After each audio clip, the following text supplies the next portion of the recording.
South African parrots. These are really beautiful birds here. The owner says the wings have been cut, so therefore they can't fly, and that's why you don't see them in a cage. But they look very beautiful. I love these kind of birds here. We have here some nice looking baby chicks.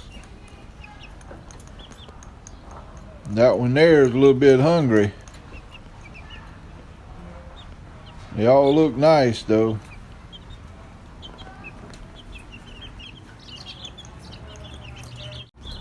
We have a family of rabbits here. Papa over there in the corner chilling, and the babies over here around Mama. They're very cute.